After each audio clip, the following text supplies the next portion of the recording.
Muito bem, nós estamos aqui para fazer a sinopse da quarta aula da matéria de síntese do Novo Testamento.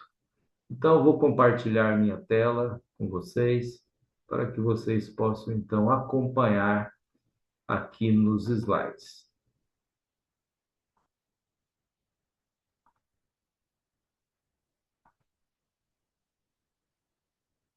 Muito bem, nós vamos iniciar com a carta de Paulo aos Efésios. Tem uma frase aqui que nos ajuda a fixar o livro. Andar de modo digno da sua vocação exalta em Cristo nossa alta posição. Então, entrou aqui a palavra Efésios no meio, né? Mas é isso. Andar de modo digno da sua vocação exalta em Cristo nossa alta posição. Então, o livro de Efésios é um livro que vai mostrar que nós temos uma posição em Cristo. Nós já estamos assentados com Ele nos lugares celestiais e já estamos salvos. E que devemos, então, por causa disso, andar de acordo com essa vocação, né? Muito bem. O autor é Paulo, ele escreve da prisão de Roma. Nós vemos isso no capítulo 3, versículo 1, né? Onde Paulo ele diz as seguintes palavras. Vejamos. Ele diz assim: Por causa e por esta causa, eu, Paulo, sou prisioneiro de Jesus Cristo por vós, os gentios. E em 4:1 ele diz: Rogo-vos, pois eu, o preso do Senhor, que andeis como é digno da vocação com que fostes chamados. Então, Paulo escreve, se identifica como o preso, preso do Senhor. Destinatários, os crentes de Éfeso, uma importante cidade da Ásia Menor. Nesta cidade existia o templo da deusa Diana, uma das 7 maravilhas do mundo antigo, né? E quando Paulo esteve pregando o evangelho ali, né, houve uma confusão, né, porque as pessoas que faziam os nichos de Diana acharam que o evangelho iria impedir a idolatria e eles teriam prejuízos, e eles criaram uma grande confusão, e Paulo estava no meio dessa confusão aí, né? Ali, na cidade de Éfeso, houveram vários ministros, né? Paulo, Timóteo, Áquila e Priscila, que era um casal de obreiros, pregador, também Apolo e João, provavelmente antes de ser preso e exilado na ilha de Patmos, né? Ele teria sido também um dos pastores da igreja de Éfeso. A data, 60 a 61 depois de Cristo. O versículo-chave da epístola é o 4:1, onde Paulo diz: Rogo-vos, pois, eu, o preso do Senhor, que andeis como é digno da vocação com que fostes chamados. Então, ele coloca essa questão, né? Que o crente deve andar de acordo com a sua vocação, com o seu estado em Cristo, né? A frase-chave é andar do modo digno em Cristo Jesus. O tema: a igreja unida nas bênçãos e deveres da vida cristã. Propósito da carta: encorajar os crentes a viverem em amor e unidade no corpo de Cristo, pois estão juntos em Cristo. Paulo fala muito da unidade nesse livro aí, né? Ele fala da unidade entre judeus e gentios que eram inimigos, né? E foram reconciliados pela cruz de Cristo. E ele encoraja, então, os crentes a viverem em amor e unidade no corpo de Cristo, pois já estão juntos, né? Contribuição do livro para o cânon. O livro resume a teologia paulina, né? Muitos ensinos de Paulo são colocados aqui neste livro, salvação pela graça, né? No capítulo 2 aí, é muito interessante, né? Também Paulo fala, né, da transformação que deve haver na vida cristã, a santidade cristã, no capítulo 4, né, usando aquelas expressões despojar-se do velho homem, revestir-se do novo homem. Mostra a alta posição do crente e a sua prática. Ensina a unidade entre judeus e gentios e destaca a importância da oração. Alguns fatos interessantes sobre o livro. 78 dos 155 versículos aparecem também em Colossenses. Então, 78 versículos são repetidos, né, no livro de Colossenses, que é uma carta irmã de Efésios, né? Muito parecida, parece que Paulo tinha as mesmas coisas na cabeça, e há textos que são bem parecidos, uma epístola e outra. A expressão em Cristo ocorre 35 vezes no livro. Possivelmente era uma carta circular entre as igrejas.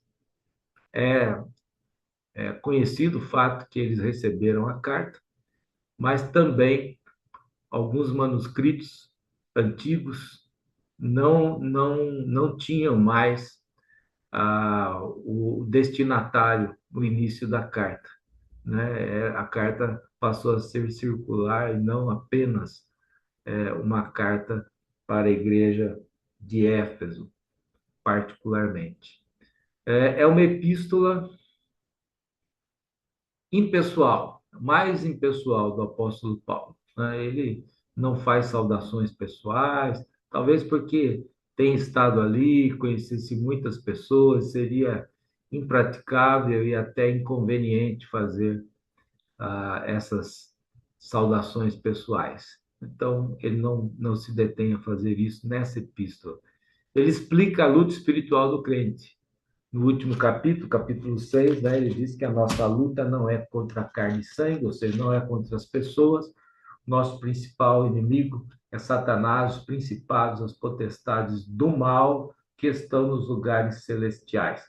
E para isso temos a armadura a armadura cristã, né, que ele descreve aqui, muito parecida com a armadura de um soldado. Ele usa aí todas as armas de um soldado romano, né? E coloca do lado espiritual. E ele diz que a coisa mais importante na luta é orando em todo tempo com toda oração. Orando em todo tempo com toda oração. Então, isso é importantíssimo, esse ensino da luta espiritual e do poder da oração para vencê-la. Tá? Também ele apresenta a filosofia do ministério da igreja no capítulo 4. Ele diz que Cristo deu à igreja apóstolos, profetas, evangelistas, pastores e professores, para o aperfeiçoamento dos santos para a obra do ministério. Então, os santos aperfeiçoados pelos líderes da igreja vão fazer a obra do ministério. O poder e o segredo da força da igreja, o poder da igreja, está nos santos, pessoas comuns. A igreja moderna, ela se profissionalizou muito, esqueceu os leigos. E aqueles que são líderes não estão capacitando os santos para a obra do ministério. Por isso que a igreja moderna, a maioria, cresce em passos tão lentos. Por quê? Porque está desprezando a força dos santos para o ministério. Então, o segredo é a filosofia de Paulo, era a filosofia de Cristo: fazer discípulos, desenvolver líderes, treinar o povo para fazer a obra de Deus. Pontos notáveis, excelente resumo do pensamento paulino. O livro também é uma epístola da prisão, como os livros de Colossenses, Filipenses e também Filemão. Temas principais do livro são abordados: igreja, dons espirituais, oração, sabedoria de Deus, graça e paz, a plenitude do Espírito, o lar cristão, a segurança do crente, trindade, amor e poder. A igreja em Éfeso, né? Ela é o corpo de Cristo, ela é a família de Deus, ela também é um mistério que era oculto e foi revelado, é o santuário, é um edifício espiritual e habitação de Deus. ênfases que Paulo coloca, né? Palavras-chave: graça, 13 vezes, corpo, 8 vezes, andar, 8 vezes e mistério, 5 vezes. O esboço da carta, né? A posição do crente em Cristo, capítulos 1 a 3. Então, começa com saudação, as bênçãos espirituais que o cristão goza, né? E a sua posição em Cristo, a oração pela apropriação dessas bênçãos, né? Salvação pela graça, né? O famoso texto de Efésios 2, né? Onde ele fala: pela graça sois salvos, mediante a fé, isto não vem de vós, é dom de Deus, não vem das obras, para que ninguém se glorie. Né? Ele fala também sobre a aproximação que houve a, através do sangue do Senhor Jesus Cristo, essa aproximação entre judeus e gentios, né? O mistério revelado, que era a igreja, esse mistério foi revelado, a vocação dos gentios, a igreja. Ele também, no capítulo 3 ele fala sobre a oração por amor e poder. O segundo ponto é a prática do andar digno, que é a segunda parte da epístola, vai do capítulo 4 ao capítulo 6, e ele vai falar em andar em unidade, 4, 1 a 16, andar em santidade, 4, 17 a 32, onde ele vai contrapor a velha vida e a nova vida, né? Dizendo que a pessoa tem que se despojar do velho homem, se revestir do novo homem criado em Cristo Jesus. Depois ele vai falar no capítulo 5 sobre andar em amor. Depois, no capítulo 5, 7 a 14, andar em luz. E ele compara aqui os crentes a luzeiros do mundo, né? E está dizendo que os crentes devem andar como filhos da luz, né? Em 5:8, tá? E em 5:9 tem uma coisa interessante. Ele fala do fruto do Espírito, né? Ele fala lá em Gálatas, e ele alista 9 qualidades do fruto do Espírito. E aqui ele fala sobre 3. Uma nós já conhecemos, que é a bondade, que está lá em Gálatas, mas ele coloca mais 2 qualidades do fruto do Espírito: justiça e verdade. Então, a coleção completa das qualidades do fruto do Espírito não são 9, mas são 11. As de Gálatas, nós acrescentamos aqui a justiça e a verdade de Efésios 5:9. Muito bem. Finalizando o esboço, né, no capítulo 5, ele fala em andar em sabedoria, né, andar em submissão, e no capítulo 5, na verdade, ele fala em andar em sabedoria. Depois ele, do 21 até 6:9, ele fala de relacionamentos, né? O relacionamento entre marido e mulher, entre pais e filhos, entre servos e senhores, tá? Aí no capítulo 6 ele fala sobre permanecer em vitória, né, na luta espiritual. Ele descreve o verdadeiro inimigo, são os principados e as potestades, as forças espirituais da maldade, né?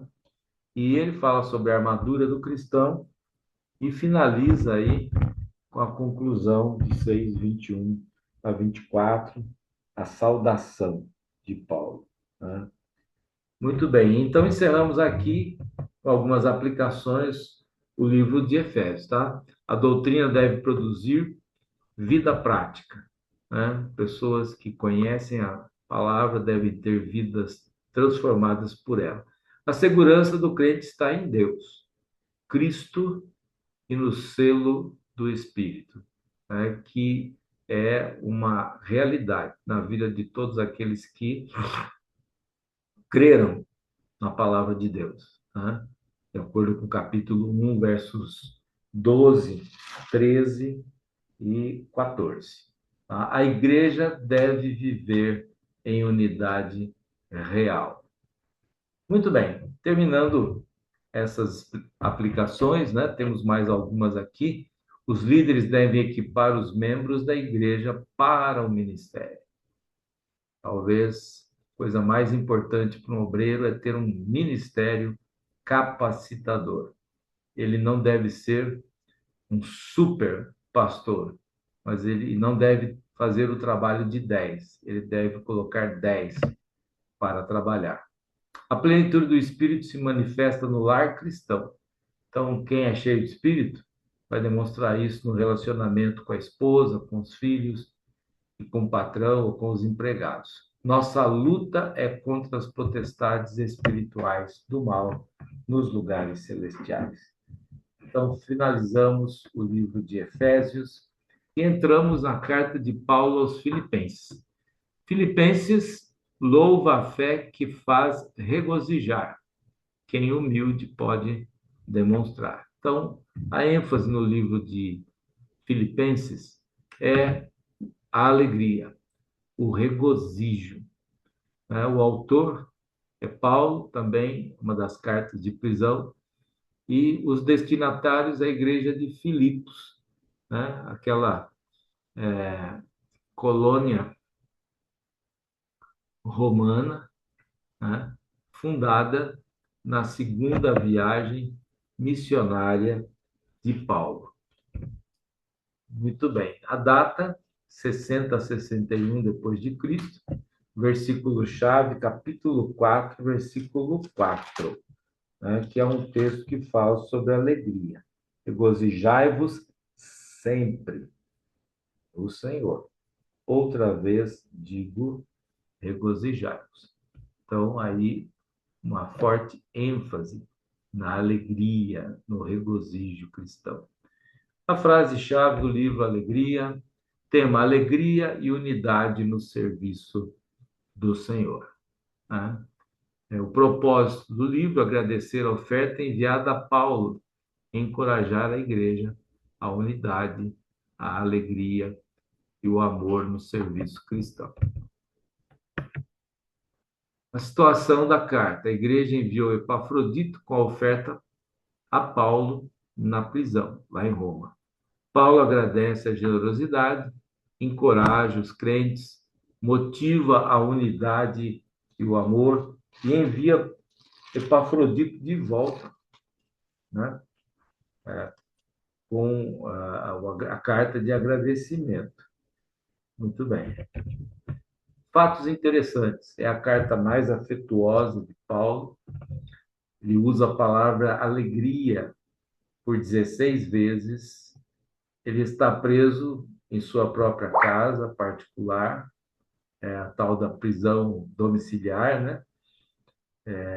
Naquele tempo não tinha tornozeleira eletrônica, então eles deixavam provavelmente um soldado ali guardando o prisioneiro, né? E olhando para aquele soldado, então, Paulo ele escreve a carta aos Efésios, escreve ali a armadura da fé, né?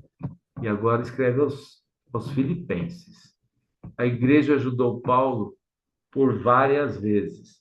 É o que ele diz lá no capítulo 4, que eles se lembraram dele e o ajudaram várias vezes. Tá?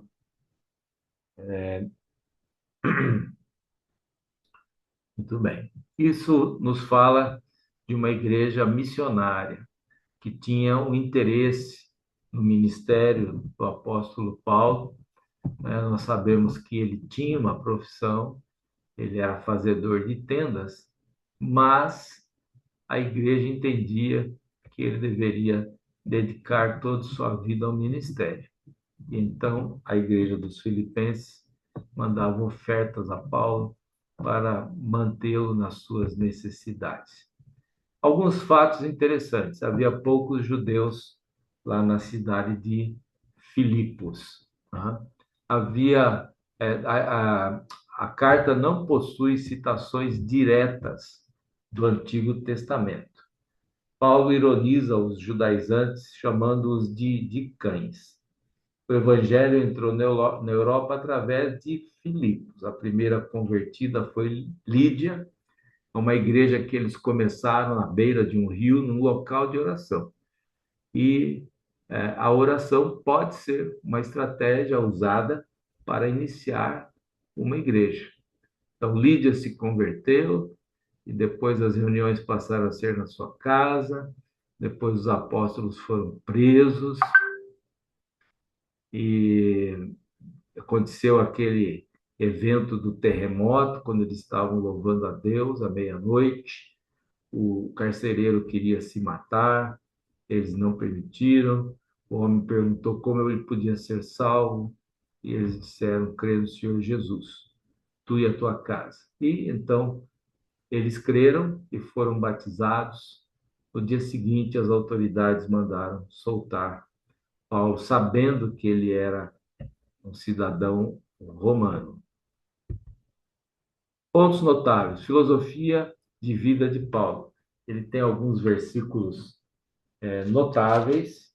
Né? Em 1:21, ele diz assim: porque para mim o viver é Cristo e o morrer é ganho.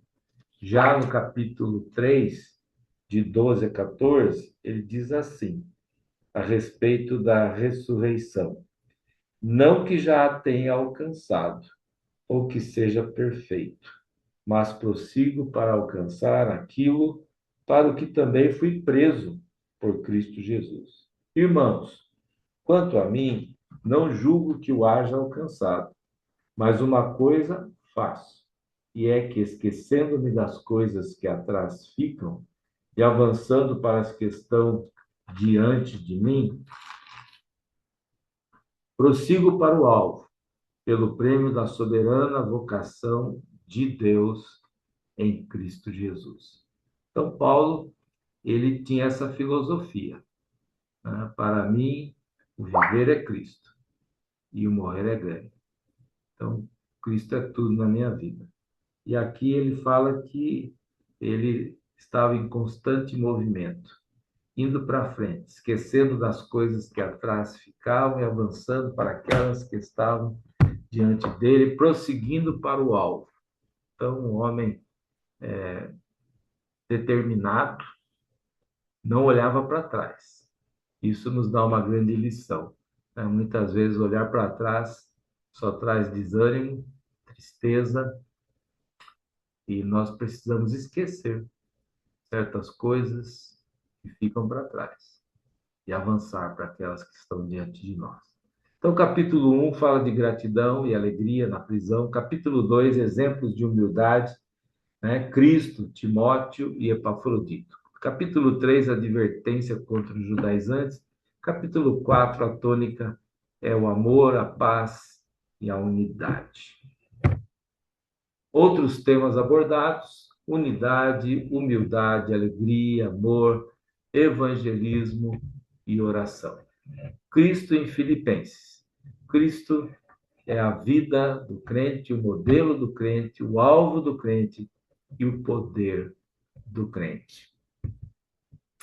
O esboço, né? A saudação, no capítulo 1, os primeiros 2 versículos, agradecimento, né? Explicação da prisão, unidade e humildade, advertências gerais, exortação à alegria e à paz, e gratidão pela oferta que ele recebeu. E a conclusão da epístola. Algumas aplicações para as nossas vidas. A alegria independe das circunstâncias. Regozijai-vos sempre. Sempre é sempre. Né? Então, não depende das circunstâncias, não depende também de pessoas e nem das coisas. Circunstâncias, pessoas e coisas são ladrões da alegria que nós temos que resistir. Deus completa a sua obra. Paulo diz lá, né? Estou plenamente certo, né? Tenho por certo isto mesmo, que aquele que começou a boa obra em vós há de aperfeiçoá-la até o dia de Cristo Jesus. Então, Deus começou a fazer uma obra na sua vida. Ele disse que vai completá-la até o dia de Cristo Jesus. Não completou ainda, não, falta muita coisa. Não deixe de ajudar Deus a completar a obra na sua vida. Não resista à palavra, não desobedeça a palavra. Deus vai fazer grandes coisas até o dia de Cristo. Aproveitar as dificuldades para evangelizar. Devemos aproveitar, né? Considerar os outros superiores a nós. Não significa que de fato sejam, mas nos considerá-los assim. Confiar na provisão de Deus. Paulo tinha aprendido a viver alegre em toda e qualquer situação, né? Mesmo na escassez, né? E momentos de crise, e também nos momentos de bênção e fartura. E Paulo aprendeu que a vida cristã é um constante movimento, indo para o alvo, né? E esquecendo das coisas que atrás ficam. Muito bem, finalizamos então aí a sinopse do livro de Filipenses e vamos para Colossenses, outra carta da prisão, muito semelhante, né, à carta aos Efésios. Colossenses mostra Cristo na sua primazia e combate o começo de uma nova heresia. Então, o tema de Colossenses é a primazia de Cristo. Ou seja, Cristo é a coisa mais importante de tudo. Ele está acima de tudo. O autor é Paulo, escreve da prisão em Roma. Os destinatários, a igreja de Colossos, na Ásia Menor. Possível fundador desta igreja é Epáfras, não foi Paulo, mas Epáfras. A data de 60 a 61 depois de Cristo, versículo-chave, capítulo 3, verso 1 e 2, que diz o seguinte: portanto, se já ressuscitastes com Cristo, buscai as coisas que são de cima, onde Cristo está assentado à direita de Deus. Pensai nas coisas que são de cima, não nas que são da terra. Outros dois versículos que podemos apontar como chaves é capítulo 2, versos 9 e 10. Diz assim: porque nele, em Cristo, habita corporalmente toda a plenitude da divindade. E estáis perfeitos nele, que é a cabeça de todo o principado e potestade. Então, a ênfase do livro é Cristo, cabeça do corpo. Propósito: mostrar a primazia de Cristo em tudo e encorajar os colossenses a refletir essa supremacia de Cristo em todas as áreas da vida, para combater uma nova heresia que aparecia na igreja. A contribuição do livro ao cano exalta Cristo como Criador e Redentor. Também mostra a suficiência de Cristo. A situação: Paulo soube da heresia através de Epáfras. Ele envia Tíquico, Onésimo, com a carta para fortalecer essa igreja. Fatos interessantes. A epístola é muito semelhante à de Efésios. A palavra plenitude aparece 10 vezes na epístola. A única referência de culto de anjos está em 2:18, né? Não vemos isso em outros livros. 55 palavras não usadas em outras cartas. Então, tem 55 palavras que são aqui que são diferentes de qualquer outra carta. Ele foi escrita na mesma época de Efésios e Filemão. Não contém nenhuma citação direta do Antigo Testamento. Outros pontos notáveis: Paulo combate a heresia com cristologia, forte ensino sobre Cristo. Então, heresias são combatidas, também raciocínios falazes, filosofia humana, legalismo, cerimônias judaicas, misticismo e culto dos anjos. Aqui um quadro comparativo dessas duas epístolas que parecem irmãs. Em Efésios, Paulo fala sobre a igreja de Cristo. Em Colossenses, ele fala sobre o Cristo da igreja. Em Efésios, a igreja, o corpo. Em Colossenses, Cristo, o cabeça. Em Efésios, a posição do crente. Em Colossenses, a primazia do crente. As duas epístolas dão ênfase em sabedoria e plenitude. E Efésios enfatiza a unidade em Cristo. Colossenses, a plenitude em Cristo. O esboço de Colossenses é o seguinte: introdução, segundo ponto, primazia de Cristo, de 1:13 a 2:23. Primazia de Cristo vista na criação, na redenção, na igreja e também contra heresias. Ponto 3, a prática da primazia de Cristo na vida do crente.